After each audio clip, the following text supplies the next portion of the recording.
Estás escuchando Laboratorio de Juegos,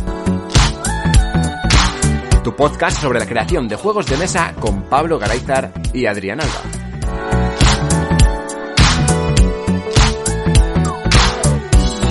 Bienvenidas y bienvenidos a un nuevo programa de Laboratorio de Juegos. Yo soy Adrián Alba y como siempre tenemos al otro lado de la línea a Pablo Garayzar. Hola, Pablo. Hola, ¿qué hay? Hoy venimos con una sinergia tremenda a este programa. Cuéntame, Pablo, ¿cuál es el tema de hoy? Pues precisamente eso, cómo generar sinergias y cómo intentar generar sobre todo sinergias emergentes y no tanto sinergias explícitas. No como la que llevamos tú y yo, que tú estás súper despierto y yo mega dormido hoy, ¿no? Es todo lo contrario, vale. No tanto, pero bueno, sí, el tema es intentar generar en nuestros juegos casi siempre decisiones interesantes y bueno, pues hay ciertos componentes o ciertas características de nuestros juegos que suelen generar sinergias explícitas, ¿no? Cuando dos componentes, por ejemplo dos cartas, funcionan muy bien juntas y bueno, incluso se dice explícitamente en la carta, ¿no? Por ejemplo, podemos hablar building, ¿no? Que se ve muy fácil. Exacto, sí. En un deck building pasan más cosas, porque en un deck building no tienes tan claro que vas a tener las dos cartas que necesitas a la vez. Es decir, la carta puede tener una sinergia explícita con otra, pues yo que sé, una pistola y un cargador de balas, pues funcionan. Si una no está, la otra no vale para nada. Pero en un deck building podría darse el caso de que tú tengas que valorar si efectivamente va a haber muchas manos en las que van a caer juntas esas cartas, si van a poder usarse o no. O si te sirve, por ejemplo, con que solamente tengas en mano una vez esas dos cartas juntas, pues ya te sirva para cargar la pistola y puedas, yo que sé, darle la vuelta a la carta y que sea pistola cargada y ya para el resto de la partida hasta que se te acaben las balas puedas usarla. Entonces ahí sí que sería una sinergia explícita, pero si por lo que sea no tienes claro que vayan a tocar siempre juntas y tienen que estar juntas en tu mano para poder usarlas, pues ahí la sinergia es menos explícita porque tienes que hacer una valoración de las probabilidades, del tamaño de tu mazo y de un montón de cosas más para saber si efectivamente ahí se va a producir una sinergia o no. Entonces, la carta en sí que es muy explícita, pero sí que hay una decisión bastante más profunda de, bueno, en qué momento de la partida estoy, cuánto de grande es mi mazo, cuántas veces estas cartas van a caer juntas, etcétera, ¿no? Pero sí, en un deck building pueden pasar muchas sinergias explícitas y en muchos de estos juegos pues lo que sucede es eso, es que una carta directamente hace mención a otra y ya está.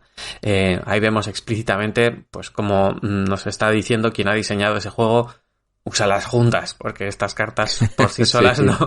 No funcionan, no valen para mucho o valen para muchísimo más si las usas juntas.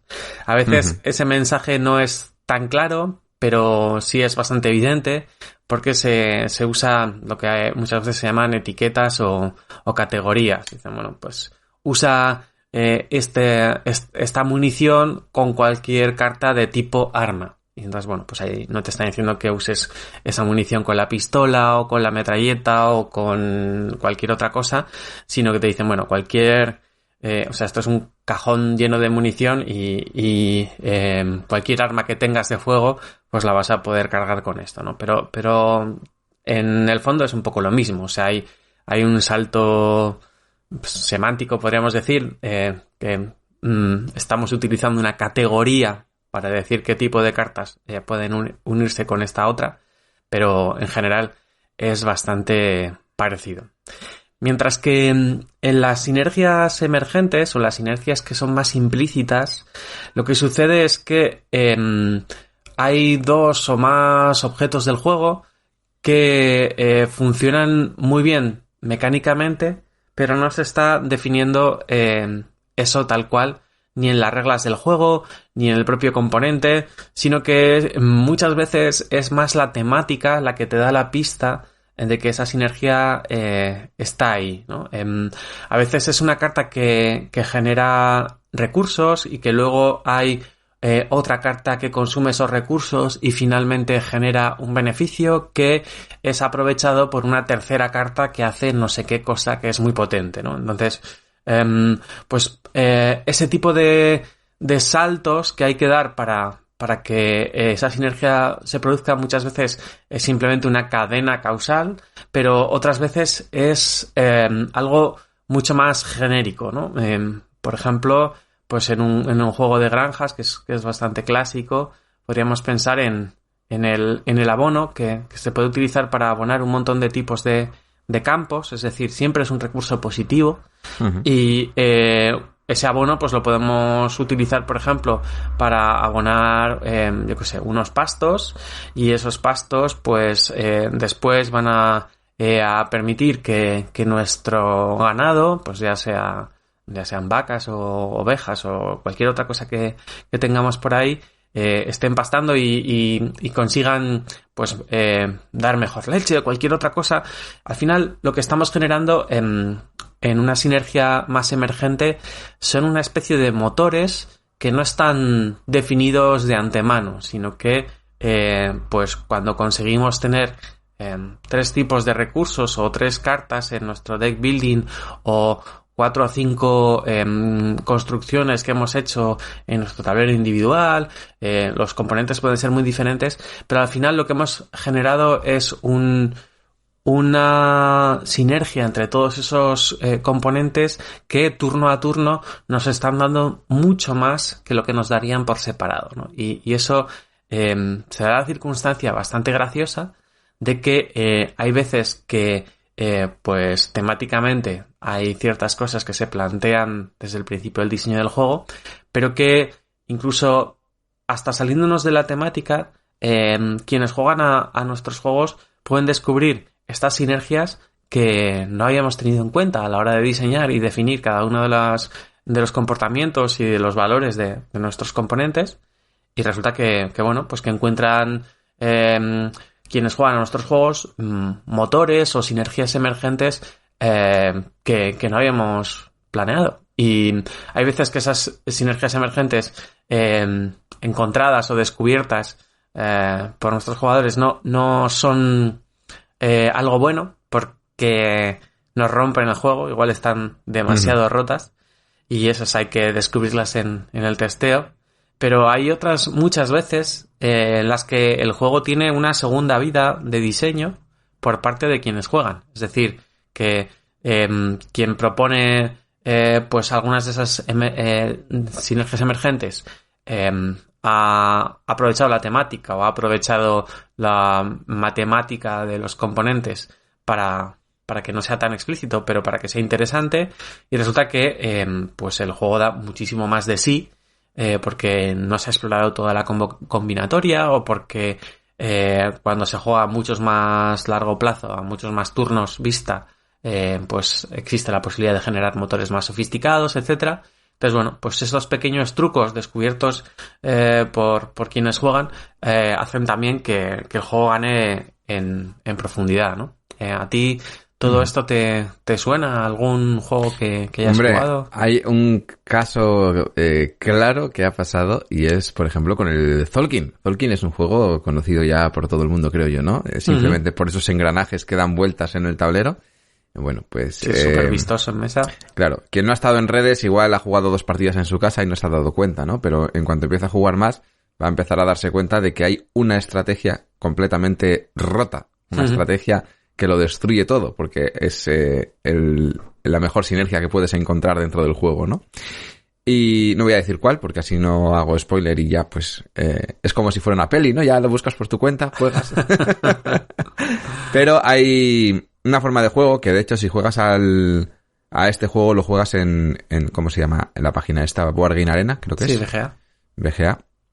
Pues, si juegas contra gente random, pues es muy probable que te hagan siempre esa estrategia.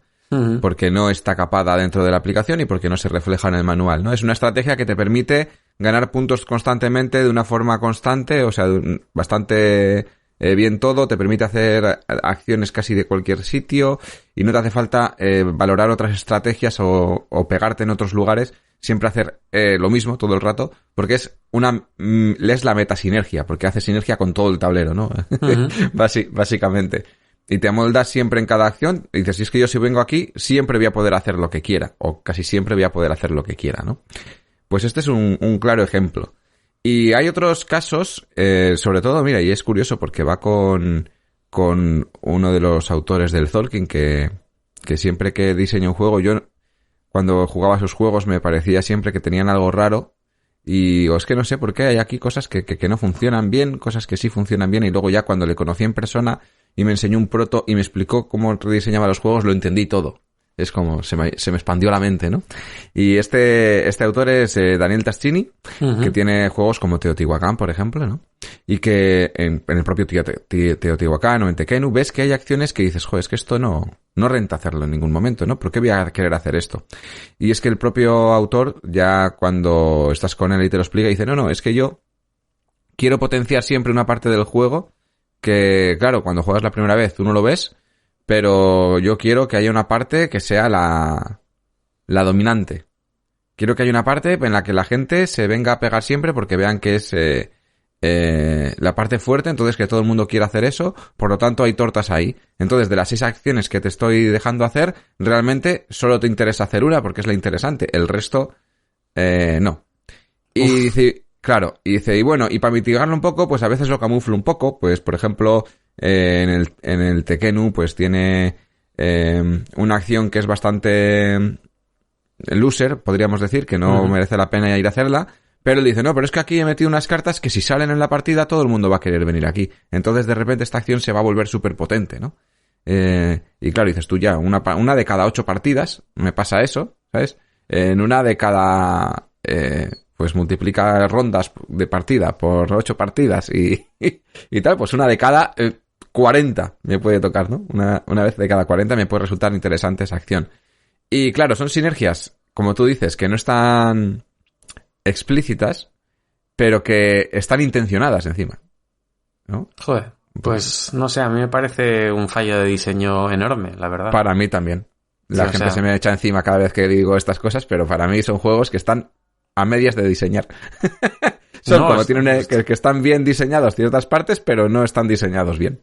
Joder, pero es que, o sea, cuando tú ofreces 5 o 6 acciones y resulta que solamente 1 o 2 son las potentes y todas las demás son acciones loser, que tiene que combinarse, tienen que alinearse 7 planetas para que valgan para algo, realmente para mí me parece un fallo de diseño grande. Gravísimo, sí. Y un engañar a la gente que cuela cuando estamos en una industria donde los juegos se juegan 1 o 2 veces, pero claro, si le quieres dar 50 partidas a un juego, claro, pues esto podría recortar el tablero con tijeras. Entiendo que ahora estará cambiando dentro de esta editorial que es la de Board and Dice, porque estos juegos vienen de una época en la que no había tanto mercado. Ajá. Es diferente, ¿no? Son juegos que tienen ya una temporada, digamos que tienen solera, y es de cuando la gente rejugaba mucho más a los juegos, no había tanta novedad como ahora, entonces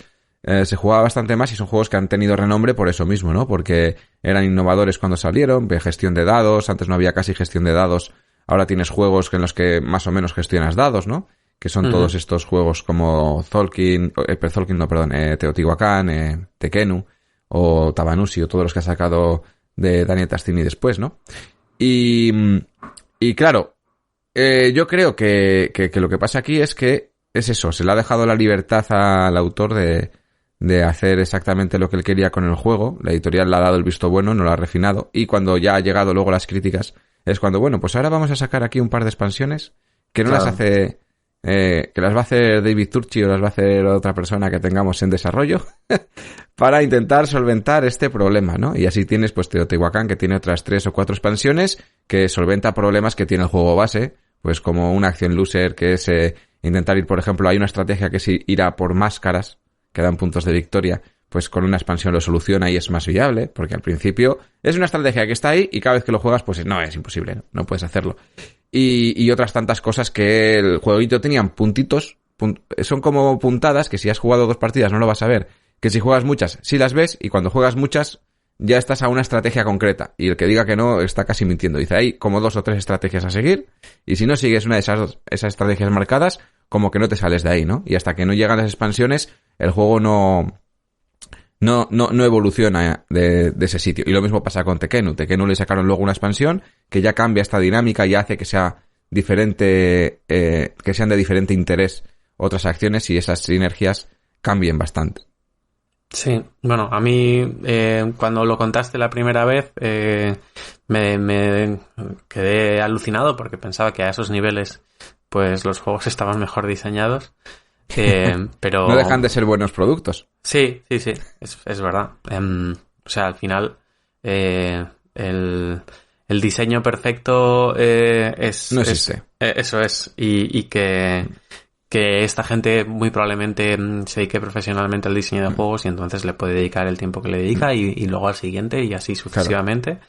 Asumen también, igual que la propia editorial, si va a hacer una inversión fuerte, pues va a revisar ciertas cosas, pero que ya del punto de partida sea hago un juego sencillo y luego lo enmaraño de decisiones loser, me parece una estrategia muy pobre. Así lo explicó el propio autor. Uh-huh.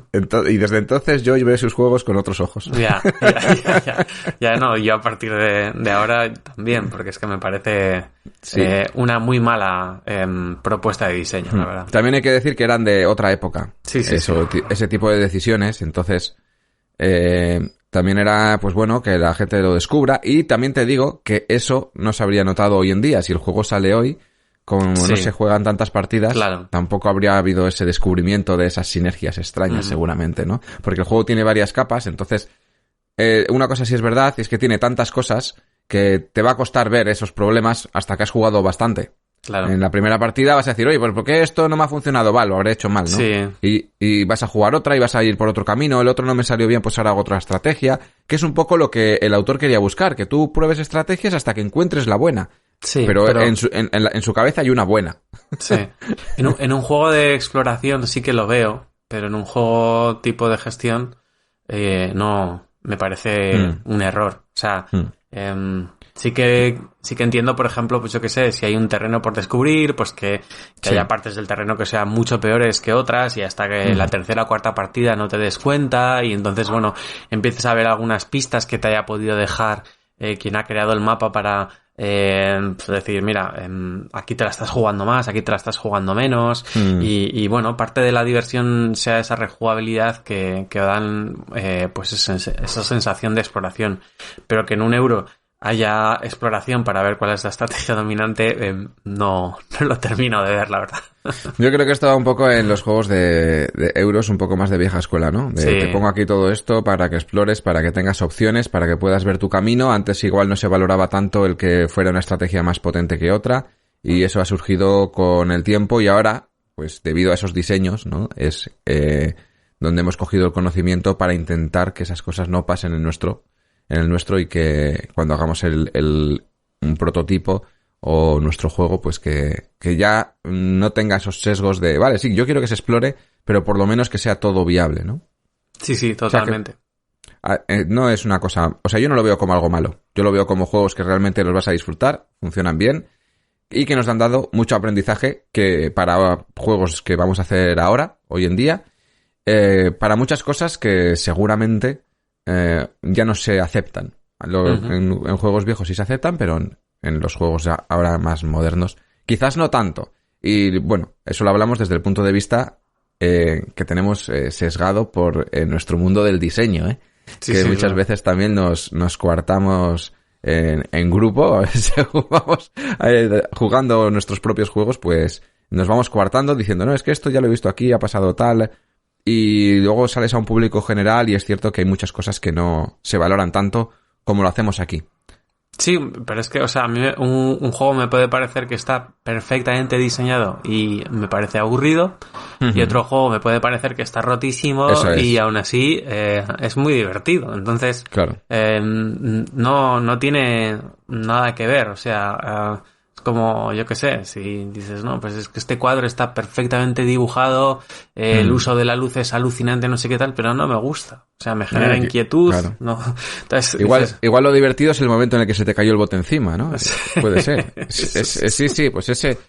o sea, me refiero que aquí estamos hablando realmente de estos fallos de diseño, digamos, ¿no? Pero que a veces esos fallos pueden ser algo bueno dentro del juego. Como hablábamos en el programa, hace 2 programas o hace 3 programas, ¿no? Lo hablábamos. Sí, de que a veces hay que romper un poco las reglas. Eso es. Sí. Bueno, pues dentro de lo que son las sinergias emergentes, también pues tiene mucho que ver esto que acabas de comentar con los nuevos juegos que cada vez son más asimétricos, que empiezan, yo creo que con un diseño simétrico y luego pues van añadiendo asimetrías, y una asimetría bastante clásica es que cada personaje dentro del juego pues pueda hacer ciertas cosas mejor que el resto y algunas igual incluso peor.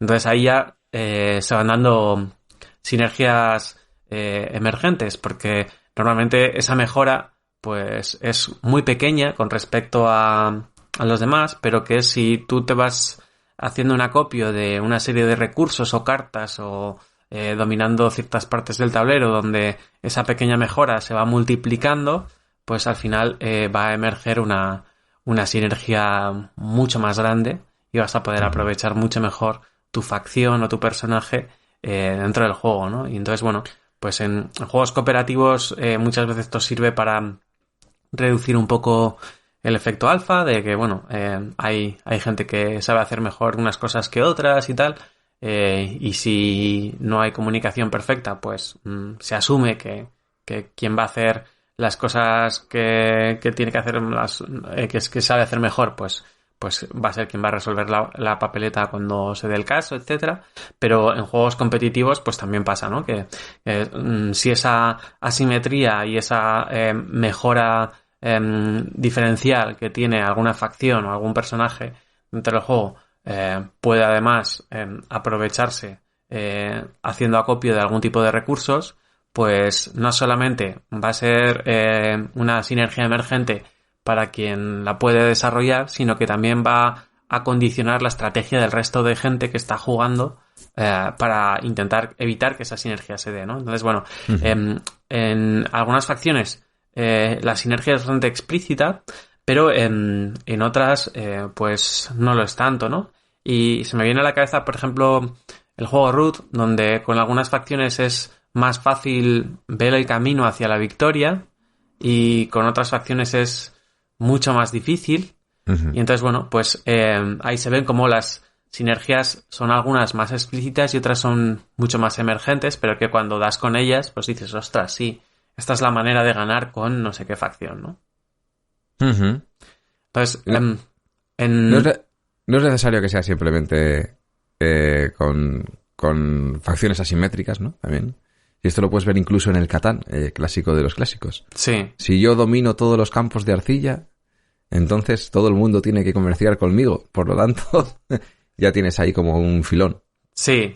O sea, esa simetría se puede generar incluso partiendo de la simetría total en las primeras rondas. Es decir, si tienes suerte y de repente, o mala suerte, y de repente dices, no, es que yo ahora no he podido coger otros recursos, solamente tengo este tipo de recursos, pero resulta que sin quererlo y sin buscarlo yo, monopolio. Me los he quedado todos. Entonces ahora de repente empezamos a hablar.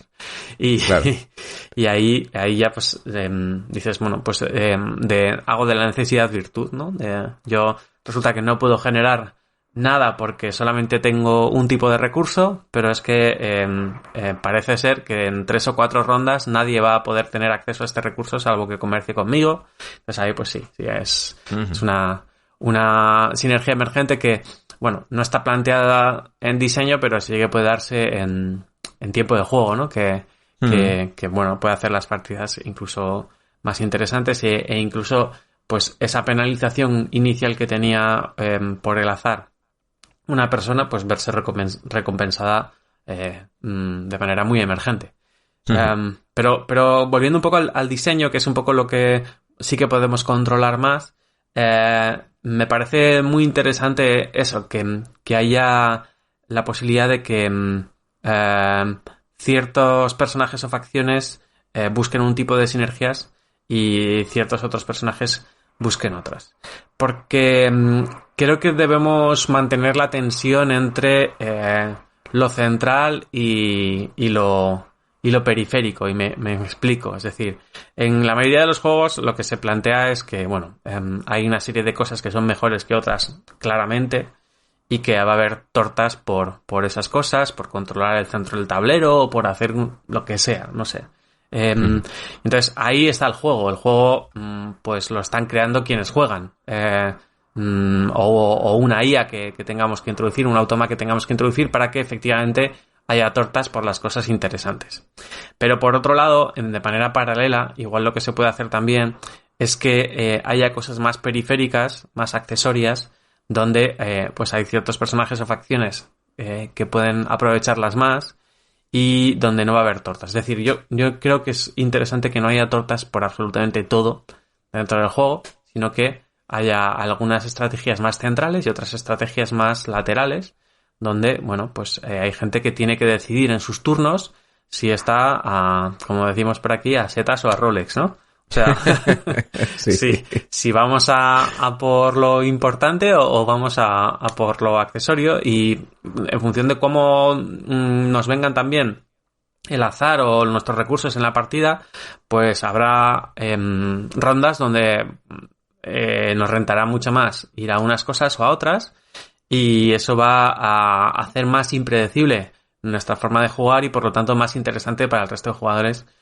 Pues qué es lo que vamos a hacer, ¿no? Porque dentro de este discurso sobre las sinergias emergentes y las sinergias explícitas, es que las sinergias explícitas muchas veces te dicen lo que tienes que hacer. Convierten tu turno en un puzzle muy fácil, de muy fácil solución, y entonces pues básicamente las cartas que te han tocado, o los recursos que te han tocado, o la tirada de dados que has hecho, o lo que has hecho, te dice, bueno, pues es que aquí la jugada obvia es esta, o sea, cualquier otra cosa me va a hacer perder el turno o me va a hacer aprovechar menos el turno, ¿no? Y esos son los juegos que son muy poco interesantes, porque si cualquiera con un mínimo de partidas o de conocimiento en el juego podría decidir cuál es la jugada obvia, pues el juego no tiene profundidad, no tiene interés, ¿no? Entonces, las sinergias explícitas incitan bastante a eso, a que digas, joder, pues es que si tienes esto y esto en tu mano, júntalos y ya está, o sea, no tiene más, ¿no? Mientras que las sinergias más emergentes no son tan claras de ver, y sobre todo no son tan tácticas, sino que son más estrategias, es decir, no son tan a corto plazo, sino que pueden ir mucho más allá en el tiempo, ¿no? Y pues aquí el ejemplo clásico es el ajedrez, ¿no? Donde, bueno, pues por supuesto, cuando haces un enroque, pues los peones, la torre y el rey generan una sinergia ahí muy grande para proteger al rey, y bueno, pues eso está muy bien, es algo como súper explícito y tal, pero muchas otras veces durante la partida pues hay peones que al principio no parecía que tenían mucha importancia, pero que están clavando una ficha o que están haciendo alguna cosa o una pieza, y realmente pues lo que ocurre en el ajedrez es que hay muchísimas formas de que las piezas entre sí generen sinergias positivas en función del estado de la partida.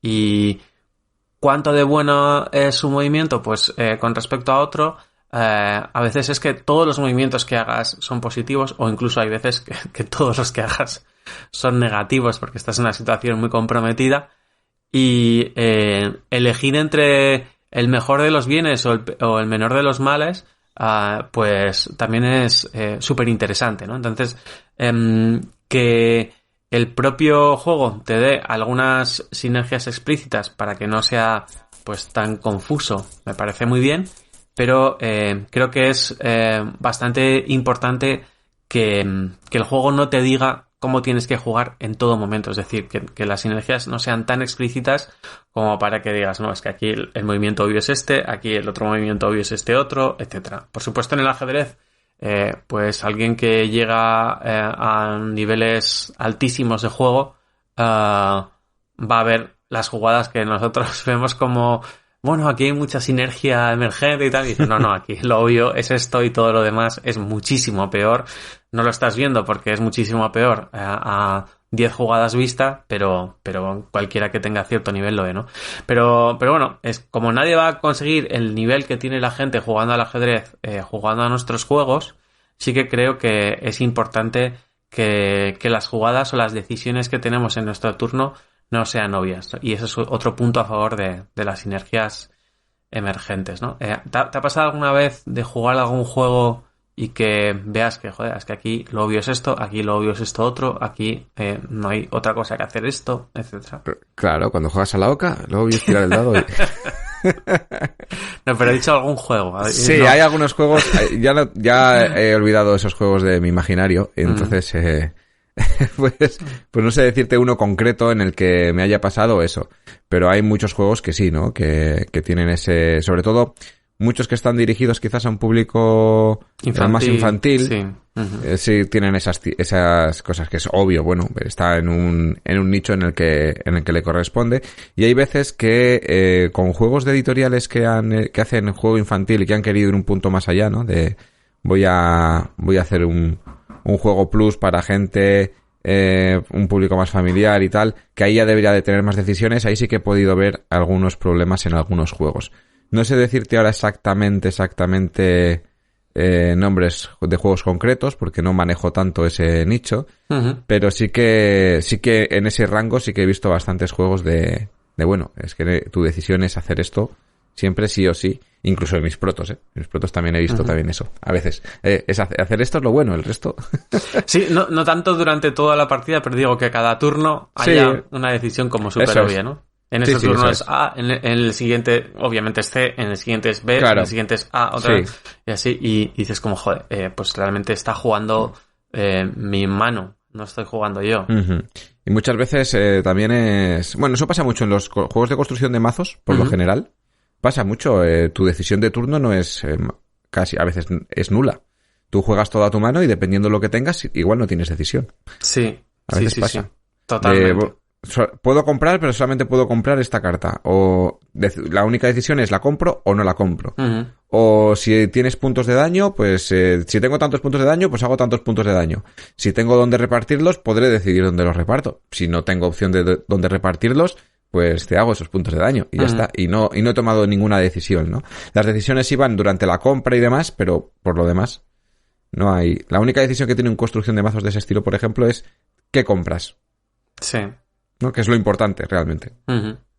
Es como los juegos Idle. Tú vas mejorando personajes y a ver qué tal funcionan ellos solos, ¿no? Cómo van creciendo. Sí, totalmente. Bueno, aquí a veces mucha gente los llama pues 3 en raya, ¿no? O sea, entonces es que en un 3 en raya hay soluciones, o sea, hay movimientos obvios que tienes que hacer, y si no los haces, pues obviamente pierdes la partida. Sí. Pero que el 3 en raya está como quien dice resuelto ya, ¿no? O sea, no... y prácticamente la mayoría de nuestros juegos serían un 3 en raya si los analizáramos muchísimo más en detalle.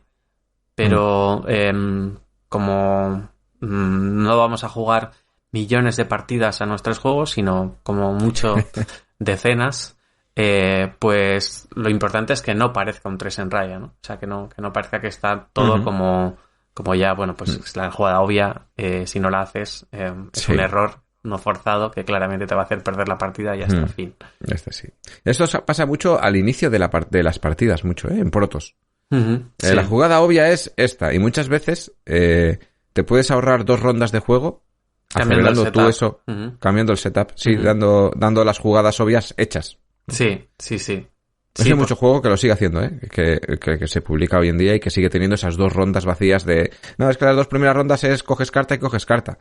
O robas carta y robas carta. Sí, porque no puedes hacer nada más. Y yo, vale, ¿y por qué no empiezo la partida con 2 cartas en la mano y ya está? Sí. Totalmente, sí. A mí me pasó, por ejemplo, cuando diseñé Moon, que es un juego en el que hay que hacer una serie de patrones y tal. Y bueno, al principio del todo el tablero estaba todo vacío. Entonces, claro, no había posibilidad de hacer ninguna combinación, ningún tal. Y dice, no, pues es que al principio del todo tú lo que tienes que ir haciendo es ir rellenando el tablero de cosas que te puedan interesar en el futuro, no sé qué, tal.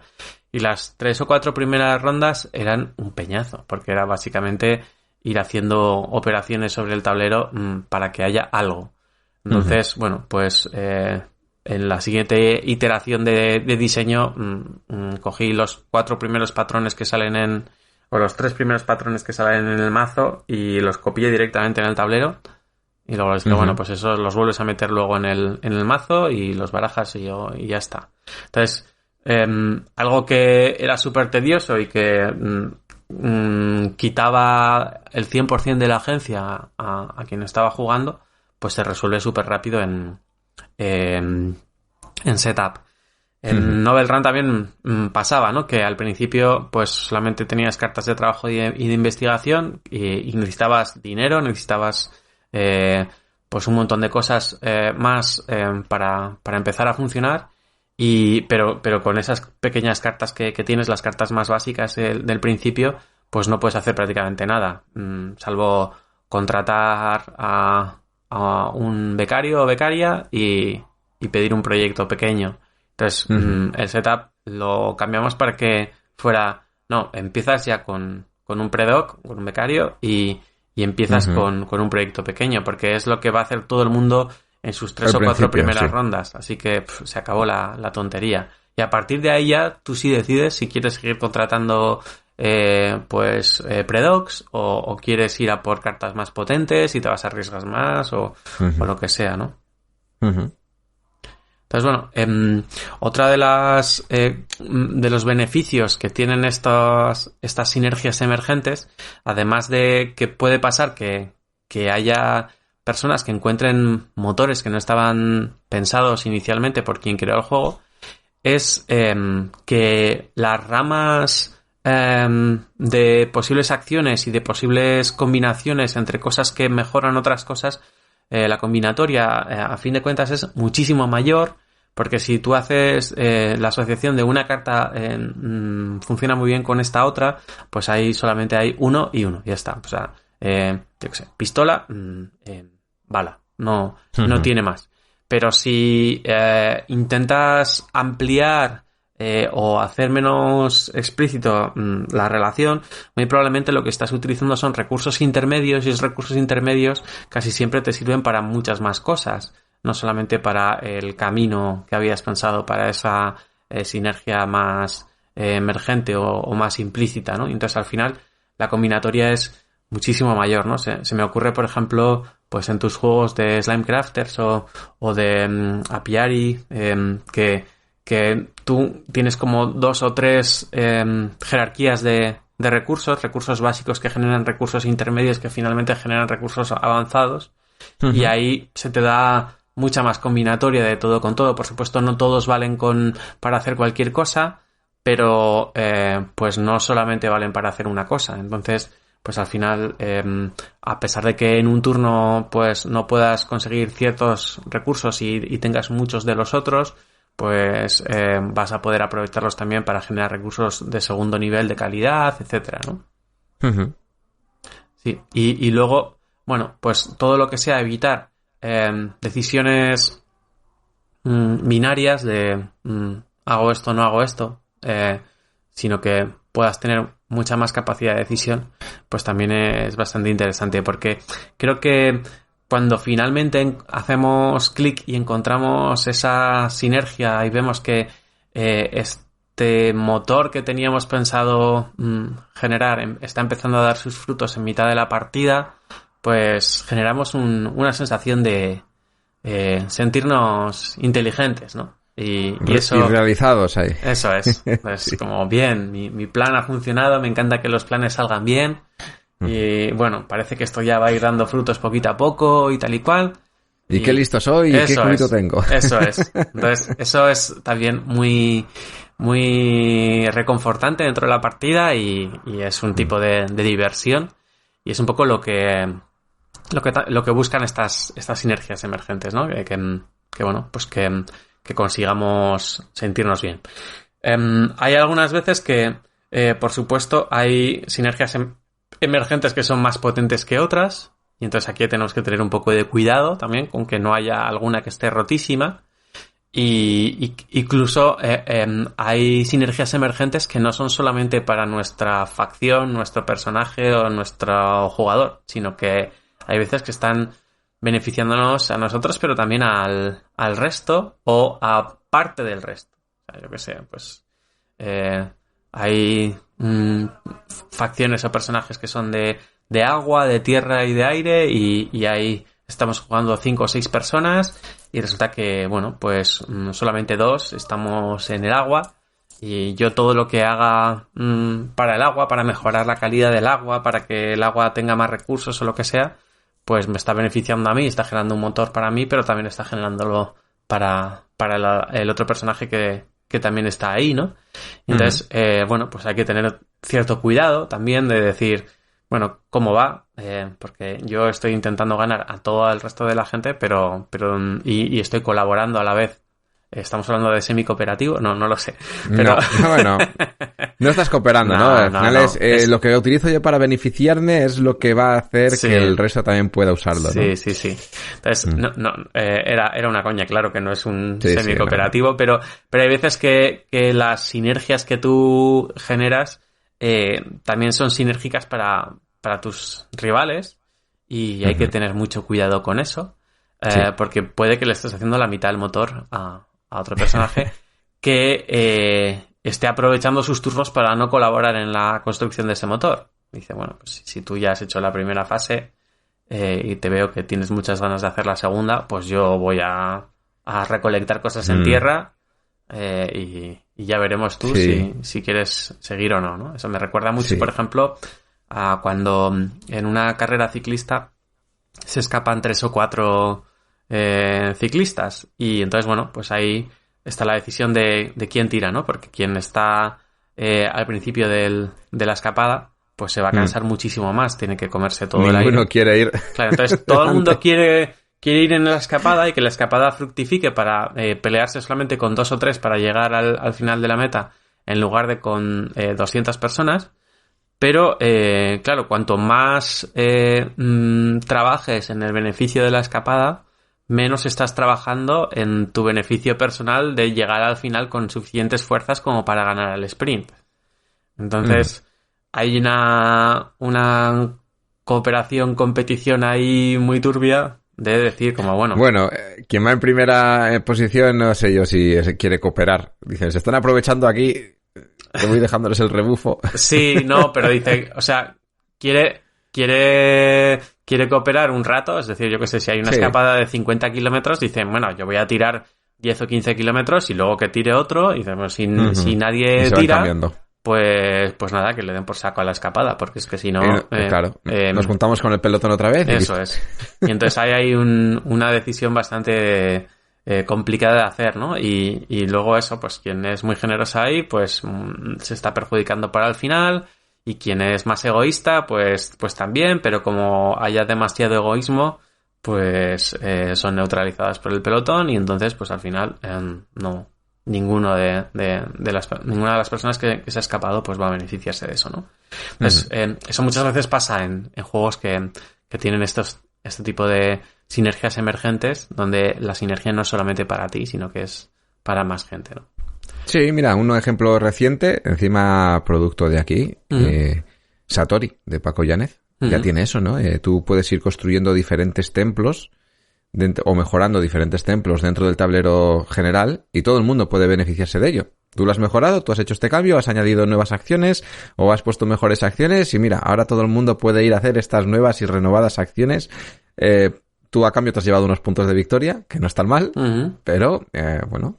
abres opciones para la gente. Sí, totalmente.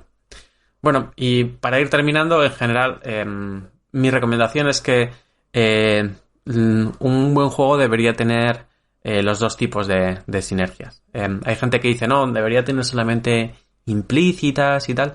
Yo creo que tener sinergias explícitas está muy bien para que la gente que todavía no está viendo toda la profundidad que ofrece el juego sepa qué hacer en algunos turnos, que hay algunos turnos que sí que estén más o menos condicionados por tus cartas y que, bueno, pues que no haya que estar devanándose los sesos todos los turnos para tratar de optimizar al máximo tus recursos. Pero si el juego es solamente eso, pues es un juego que va sobre raíles y que podríamos incluso grabar un DVD o un Blu-ray con una partida y poner capítulos aleatorios, es decir, es una oca, ¿no? Entonces, creo que es muy importante que no todas las decisiones sean obvias porque explícitamente los componentes te lo están pidiendo a gritos, sino que haya mucha más posibilidad de que esas mejoras que unos componentes se hacen a otros sean emergentes, que puedan darse de muchas formas diferentes, que no sean explícitas y que incluso pues aprovechen la combinatoria para que haya caminos inexplorados que sí que sean beneficiosos, que no sean como un camino inexplorado fake, como lo que comentabas antes, sino que sea un camino inexplorado que, bueno, en ciertas circunstancias o igual exigiendo pues la colaboración no deseada del resto de participantes, pues te puedan dar la victoria por otro camino, o que sean buenas estrategias para contrarrestar ciertas estrategias dominantes clásicas, etcétera, ¿no? La típica estrategia que dices, esta estrategia no es la buena, pero sí que es la mejor para desactivar la estrategia buena. Eso pasa mucho el Magic y así, ¿no? Esta es la estrategia meta, es este mazo, pues yo voy a hacer el contramazo, porque como todo el mundo va a llevar este mazo o parecido porque es la sinergia buena, yo voy a hacer una sinergia que es subóptima, pero claro, vence a esto, entonces ya es mejor. Sí, aquí, porque soy la única persona que lo lleva. Aquí es súper bonito el tema de los dados intransitivos, creo que se llaman. Que hay un dado que es muy bueno, pero que pierde contra otro dado que es peor, pero que tiene otra distribución, etcétera. Y hay, bueno, pues 3 o 4 dados que están un poco en cadeneta, ¿eh? en esa piedra, papel o tijera de dados. Y está muy chulo precisamente por eso, ¿no? Porque, bueno, pues puede que haya sinergias muy potentes, pero que se pueden romper con sinergias menos potentes, que sí que son rompe estrategia X, ¿no? Y eso creo que genera pues muchísima rejugabilidad dentro de nuestros diseños y es algo que deberíamos buscar también. Totalmente. Pues poco más, esto era lo que te traía hoy.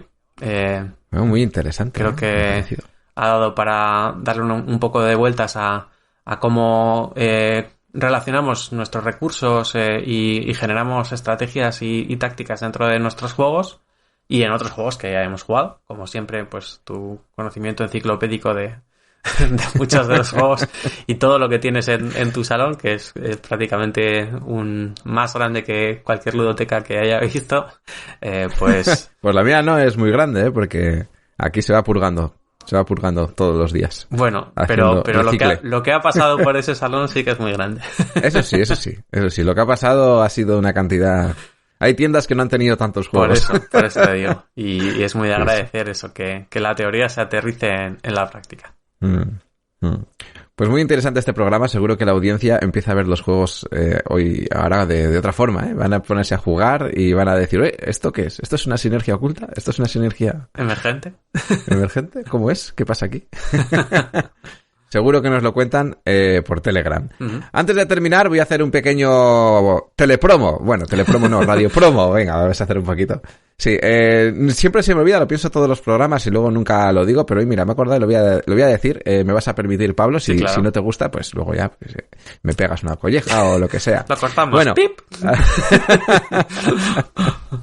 Eso, no, simplemente pues contarle a la audiencia que me acabo de embarcar en una aventura de redacción de manuales, corrección de manuales y esto también, locución para tus trailers favoritos en tus proyectos o lo que te haga falta. Entonces, bueno, pues que me podéis contactar si os hace falta estos servicios muy, muy, muy necesarios, porque cada día me parece que hace falta más este tipo de servicios. Si no sale es porque al mismo tiempo ya sé que la gente no lo contrata, ¿no? Pero bueno, yo lo ofrezco aquí para quien lo necesite, que me pueda contactar si quiere y hablamos para esa redacción de manuales que siempre es lo más importante dentro de un juego, porque es tu carta de presentación ante el público general, sobre todo. Sí, es lo que va a hacer que tu juego se juegue o no tanto. O se vaya a la balda, sí. Eso es. Así es. Así que os animo a que me contactéis si os hace falta, y si no es a mí, pues por lo menos hacerlo con otras personas que hagan este servicio tan relevante y tan importante, necesario dentro de los juegos de mesa. Muy y ya está, hasta aquí la radio promo. Muy pertinente porque sí, es prácticamente uno de los factores más determinantes del éxito de un juego es que el manual sea accesible. Yo he sufrido en mis carnes tener un manual lamentable de uno de mis juegos, y luego he visto lo que ha mejorado el resto de juegos cuando han tenido un manual más revisado, más pulido y mejor explicado, y sí, es un salto de calidad que pues conviene invertir en eso, porque es algo que va a hacer que el juego vaya muchísimo más lejos y llegue a muchísima más gente. Así es. Y con esto y un bizcocho, el laboratorio el próximo día 8. Bueno, no sé si será el 8, el próximo día. Lo he dicho muy a la ligera, pero igual, más o menos. Por ahí caerá. Podría ser.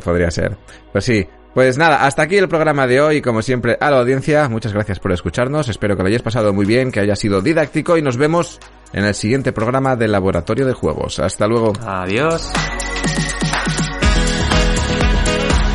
Puedes seguirnos en las redes sociales, Instagram y Twitter, laboratorio_POD. También puedes escucharnos en YouTube, iVoox, Spotify y Google Podcast, Laboratorio de Juegos.